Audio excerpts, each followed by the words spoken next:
Welcome,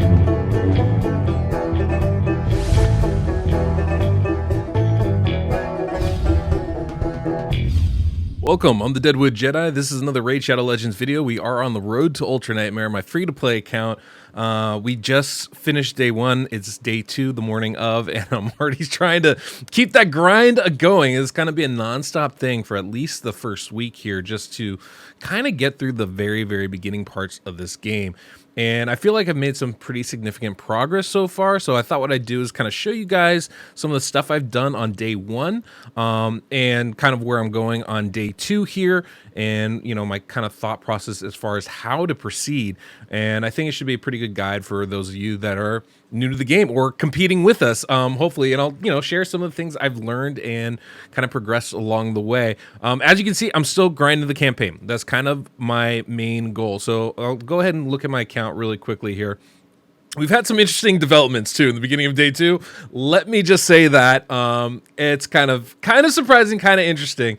So it should be pretty fun. But yeah, let me go ahead and jump in here. I guess, real quick before I do that though, I know a lot of you guys are interested in competing in this. I think it's really fun, actually. I do have a channel on my Discord dedicated to this called Road to Ultra Nightmare, Road to UNM, I guess you'd say, free to play. And so that's where I'm going to be talking about this. I already put a little update for today in there. I'm going to try and do that every few days or so to try and provide a little bit of update of what I'm doing in between videos showing it. Because we had a pretty eventful day today. Anyway, if you guys are interested in competing with that, with us, with the Hell Hades crew, definitely I recommend go ahead and starting a new account. Now, I do have a link down below for BlueStacks. It's in the pinned comment as well. It's a great way to be able to play this stuff. I might be playing this right now, but while I'm playing this, I am actually running my current account right now. Let's see if I can actually show this for you guys here. There you go. You can see I have not only, I'm running Plarium and Play, but I'm also running BlueStacks so that I can actually continue my main account while this is going. This is what I do when I'm working on the my the test server too. I'll run BlueStacks and run my main account, so I'm staying up to date on things and still in pursuit of stuff while this is going on. And by doing that, I'm able to have multiple accounts going all at the same time, which is great, right? So that's definitely something I recommend doing, and I do have a link for that down below. So I do recommend getting that. It's a great way to run multiple accounts at the same time without having to have, 15 different devices in your hand while you're doing it. But anyway, yeah, so where are we at right now? Well, I'm at level 25. At the end of day one, I was at level 23. So 25 was kind of my goal. Didn't quite get there, but we were at level 23. What I've done so far is I am currently on the hard campaign and kind of progressing my way forward. Yesterday, I didn't quite finish normal, but I got pretty close. I was basically playing for like 12 hours yesterday, and after stream, I just kind of I literally fell asleep at like 5 in the afternoon. So it wasn't really, as advanced as I was hoping to get exactly. But the whole point with the beginning of the game, I feel like, is just continuing to make progress, right? Continue to advance forward. And, you see those stars at the bottom there. This is a great way just to get more stuff. And so, finishing the different levels as well as you can is good. But the more important thing is just continuing to advance. And one of the guides I would heavily recommend is these missions. I basically was going through like the first, 6 or 8 hours. I was just trying to advance in campaign, right? That's basically all I was doing, right? I have my starter champion, Elhain, and I got Deacon, obviously, from the Superpowers code. And I was using those two champions just to kind of push through, right? And I was getting other champions through and leveling some of them up. No big deal. You want to, have at least four solid champions to get through everything. But my big thing was just like, okay, let me grind these two champions up as much as I can. And then after a certain point, I kind of got stuck on campaign, right? And plus I got a little bored. I was like, I need to mix it up. At that point, I came over to the missions, and I was just letting the missions literally guide me. If I had 3 arena wins I had to do, I would do 3 arena wins and then go and do the next thing in the mission. I wouldn't keep pushing it. And part of that was very deliberate. I knew there were going to be things later on. Later on, there was one, I just finished it, which was like, advance your Great Hall. And so I didn't want to do that before I actually got to that mission. And I actually screwed myself up a little bit. If we look at the champions I do have, you'll notice I have an Armiger here who I got up to rank 3 and I ascended just because I had the potions or whatever. And I was like, oh, shoot, I should have waited because there is a quest later on where you need to ascend someone to 3. So this is something I did this morning was actually I ranked up Incubus just so I could ascend them. I don't have any greater potions, so I can't rank up Deacon or somebody else. So it's like that was a mistake I did early on. Right? I should have waited and let the missions kind of take me through. Once a mission takes you to a certain point, then all of a sudden it's like, okay, well, they already had me do this. I can do this from now on up to this point, and I don't have to worry about it anymore. And I can always look forward on the missions too, right? I can look forward and see what's coming up, unlock another champion mastery. Well, you know what? I kind of did that a little too early today. So this one's going to be a problem for me. Once I get here, I'm going to have to go back into Minotaur and get some more scrolls for a champion so I can unlock another mastery. If I was a little bit more patient, that would be better up for me, right? So those are kind of some of the little things that you want to kind of pay attention to as you're going through and have an eye for what comes next, right? So most of these, this first stage of missions, I think I have pretty well on lock, and it's not going to be much of an issue. The other thing I was doing was I was pulling a bunch of shards, right? Pulling, obviously, plenty of these, mystery shards just to see what I can get out of it. Hopefully I get lucky and get a rare. Even not, that's okay too. I was able to get an Armiger, who is a champion that you can take all the way to the end game. So that is somebody that once I got him, I was like, oh, okay, this is somebody worth keeping at least. And I've kind of had an eye on all the champions, who's worth keeping, right? Obviously, my starter is going to be great, right? This is a champion that can farm brutal campaign for you, so there's no need to, get rid of that champion, at least not right away. Take them up to 50, and then, you can decide later on, do you want to take them to 60 or not?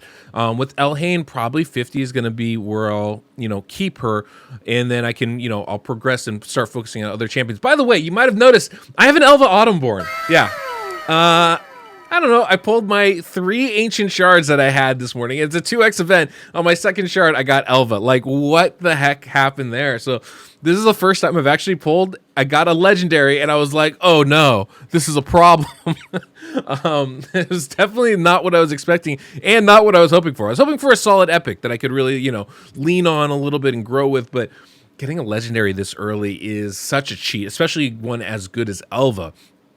And I know this is a competition, but also part of this is to be able to kind of show my progress through things. So what I'm going to do, I've decided, is I'm not going to use Elva until I get through Brutal Campaign. Once I finish Brutal Campaign, then I'll break Elva out. Then I'll start to use her in various areas of the game.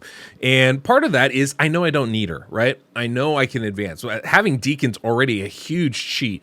He's way better than any epic I had when I first started this game. I know I can do it with Elhain alone. So I'm going to use this time to kind of practice my grinding, practice my leveling up, making those decisions, and just let Elva sit there for a little bit.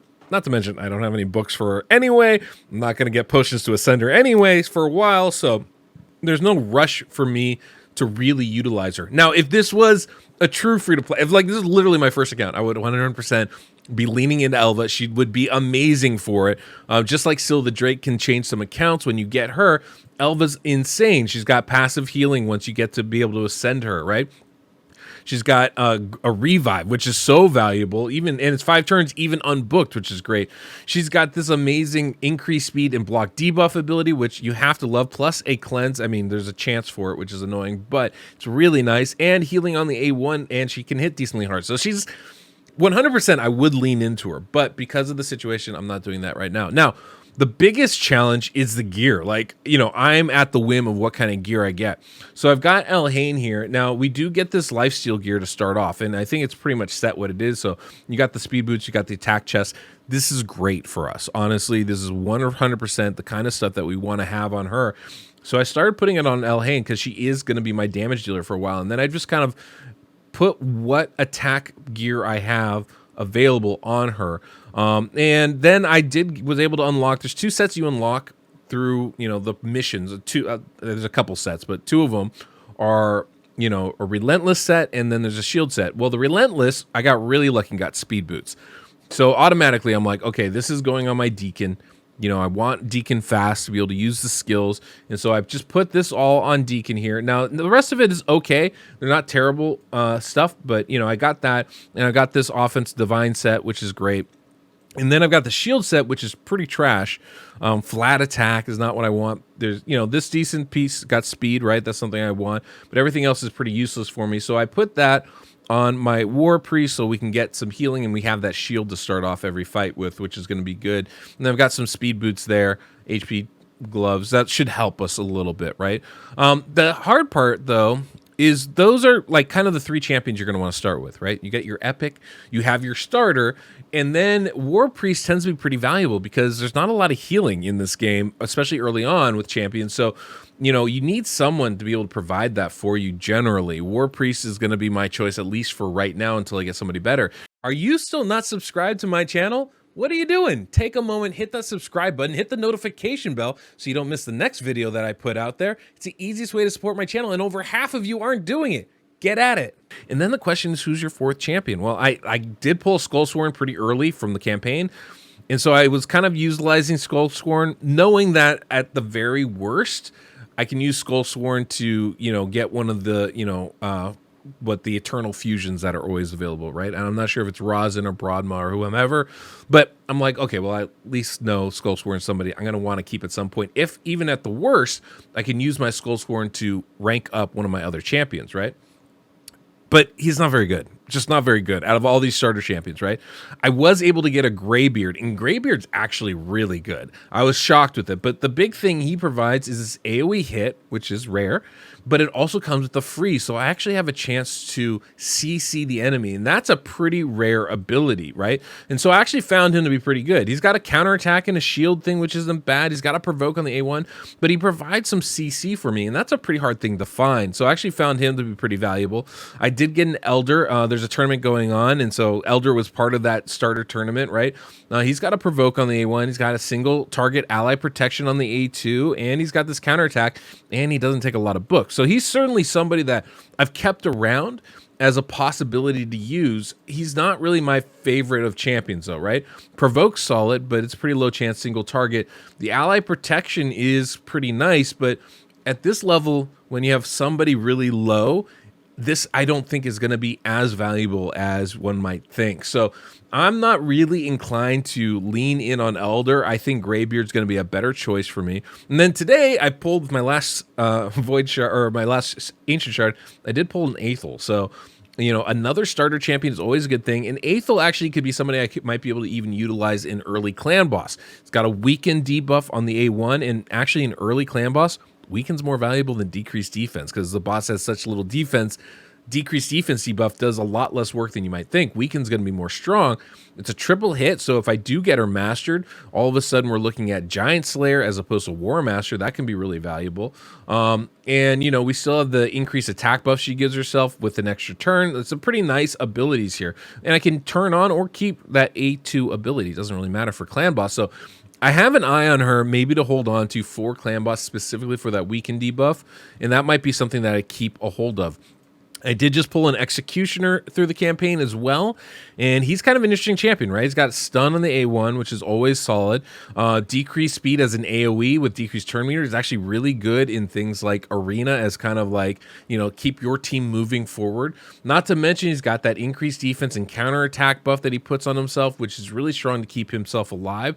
So he can actually be really strong in campaign, in some of the dungeons, and specifically in Arena. I don't know that I really want to focus on leveling him up. I'm not sure how important that's going to be, quite frankly. So I'm not, I'm a little wishy-washy on what I want to do with him, but I'm kind of holding on to my rares at the moment. You know, this gives me a basis to choose from, either because, you know, a lot of these are fusion champions that I can hold on to and rank up into somebody else, or just as, you know, food later on to, you know, rank up one of my champions. But I figure right now what I can do is I can use a campaign like it's designed to do and rank up real food, right? These epics, these, you know, the commons, the uncommons, right? And use them to really rank up the rest of my champions is probably what I'm going to be focused on at the moment. It's so hard to get quality champions this early on. There is a value in just getting, you know, some champions up to that high level right away. And I'll probably end up feeding some of these guys just so that I can do that. But at the moment, because I'm not there yet, because I'm going to actually have to farm, not just advance, but farm to really get to that point. At the moment, I'm just kind of holding on to them, ranking them up a little bit, leveling them up a little bit, but mostly just like holding on to them and seeing. I've had a lot of success so far in Arena. Arena has not been difficult at all, and it's mainly due to Deacon. That speed aura is massive. It helps so much. It means I'm going first every single fight, pretty much. I did have to speed tune a little bit. I had my Elhain actually faster than Deacon, and it wasn't as efficient as I'd like it to be. So I slowed Elhain down just slightly, and as a result, my team's working much better. You can see I'm having zero issues. Nobody I'm facing is strong enough to one-shot my main champions right off the bat. But you can see Greybeard's pretty solid there with some CC. Obviously, I'd love to get them all, really in sync, really fast enough. But even with teams with, like, look at this. It's a freaking, what's her name? The legendary champion that we get free to play, Rhonda, right? It doesn't matter. I can come in, I can auto it or I can manual it. But look at that. I can come in, do a lot of work, even put up increased attack buff, and then I can come in, and Greybeard has that AoE. If I'm not freezing them, I'm helping to kill other enemies, which is great for me. So there's a lot of potential here. I had that turn meter boost from Deacon. Now, it's funny. I love Deacon Armstrong. Just a great champion. Really scales well into the end game. But I didn't realize Unascended, not nearly as good as I would like to be. And the main reason is that turn meter boost, Unascended, he doesn't get the extra turn. So right now, I have to choose, am I turn meter boosting my team versus the enemy, or am I going with the AoE decreased defense? At the moment, the AoE decreased defense is way, way, way more valuable, just as a general skill here. But it is definitely, something you have to kind of look at and think about. And so one of my main priorities is going to be actually ascending Deacon Armstrong to at least rank 3. As soon as I'm able to actually farm some greater potions, that is 100% my priority of things to do. But yeah, this is my progression so far. I think it's pretty good. The crazy part is that I pulled Elva, though. That's the wild part to me. I just did not expect that. I have dabbled in all the dungeons, right? A lot of the missions kind of take you through there, and I just kind of advanced as far as I could. I haven't farmed any of it. The rewards versus time spent isn't really worth it yet. Obviously, I suck at spiders. This is the one place where Mordecai, I think, is better than Deacon, is in spiders. But I really just, dabbled in these so far, right? Just getting enough to ascend some of my rare champions up. Definitely not getting any potions right now that are going to help with, somebody like Deacon Armstrong or another epic champion. And you can see, there is a chance to get them, but it's so hard to get it. And until I can really get up here, I think to rank to stage 8 or 9 or something like that, I don't think it's really going to be worth it for me to farm those potions for Deacon, at least not right away, right? And so it's going to take some time, and it's unfortunate he's green, because green's a really hard one of the potion dungeons, because, heals herself, and so that's definitely a problem. One of the big things I did make sure to do is faction wars, right? I had Sacred Order open yesterday, which was super clutch, and trying to advance, trying to grow on these is definitely important. I not very high, but it doesn't matter. I don't have to be in a super high level to be able to do this. That's not really what's important. The big key is just advancing and doing it all the time. I want the materials so I can start forging perception gear in the forge, and I don't get that until I get to level 30. So one of the biggest things is actually getting to level 30 so I can unlock the forge, start getting perception gear, because that's going to make all the difference for somebody, especially like Deacon, who A, should be fast, and B, needs accuracy. That's going to be incredibly valuable gear for me. Right now, I don't have any accuracy really on him, and I'm not able to build that. So having a set that provides a flat 40 for me is going to be massive, regardless of what the other stats are going to be on it. And not to mention, he gets extra speed boost from that, right? An extra 5 speed or so from perception gear is huge when, finding the right pieces is such a difficult thing. I can keep a pair of speed boots from whatever stat on, just so I know I'm going a certain speed, and then having the rest of it be perception gear, so I'm getting an extra 5 speed regardless of substats, is going to be really, really helpful, and obviously I say this all the time when it comes to mid game and advanced levels. Speed is key. Speed is so valuable. The faster you are, the more attacks you get, the less damage you take because you're hitting more often than the enemy is. It's such a crucial stat to bring. And so having that is 100% the most important thing I can do for my account right now. Make sure I have speed. I did get, there is that that opening tournament for first accounts, and up at the top of it, you do get like 4 pieces of speed gear. I got horrible pieces, nothing good out of it. If I could have gotten speed boots off that would have been such a massive difference for my account.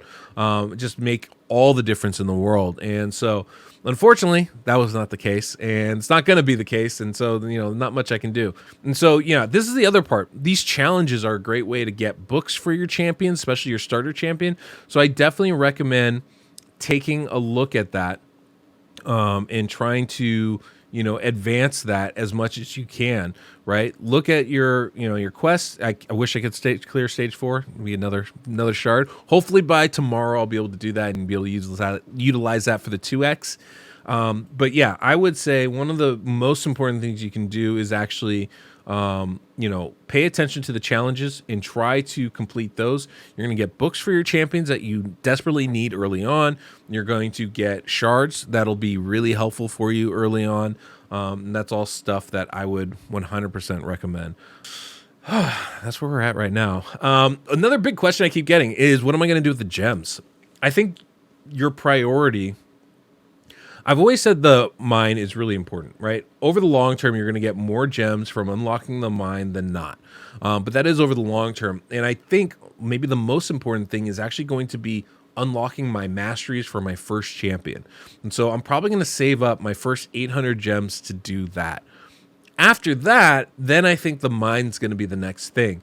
It might be more beneficial to go the other way around. And it's really going to depend on where my account is and how I'm progressing and which champion I feel like unlocking mastery for will be most important, right? Maybe it'll be Elva. Maybe it'll be Deacon Armstrong. It kind of depends where I'm at. Or maybe it'll be Elhain. I honestly don't know right now. But these are definitely things that I'm, trying to keep in mind, trying to consider as I'm going forward with this. But right now, I have no intention of using these. I know a lot of people like to use them to open shards and stuff. I don't think, especially after running through this so far, because you do get enough rare champions, I'm not going to bank on getting another legendary or an epic for my ancient shard. So I think actually holding on to these and using them either to unlock masteries or to unlock the gem mine is going to be the way to go. Anyway, I've rambled on long enough. This is day 1. I'm still kind of excited about it. I guess we're on day 2. So hopefully by the end of today, I'll have level 30 unlocked. I'll unlock the forge. I'll beat I'll beat the campaign on hard and advance to brutal and maybe even get past that. So right now, that's my goal. That's my focus. And once I get those things done and continue to advance those missions, I'm gonna say we're in a good shape. But that's the goal for today. So anyway, guys, thank you for sticking around. Like I said, this was a recap of day 1. This is day 2. I'll try to keep that on every one of my videos so you know kind of where I'm at in the process. And we'll go from there. So anyway, guys, thanks so much for sticking around and watching. Don't forget, we got that BlueStack link down below. If you, enjoyed any of this video, don't forget to subscribe, hit that notification bell so you don't miss the next one. This is, I haven't been this excited about a project in a very, very long time. So this should be pretty fun. Anyway, guys, until next we meet, I'm the Deadwood Jedi.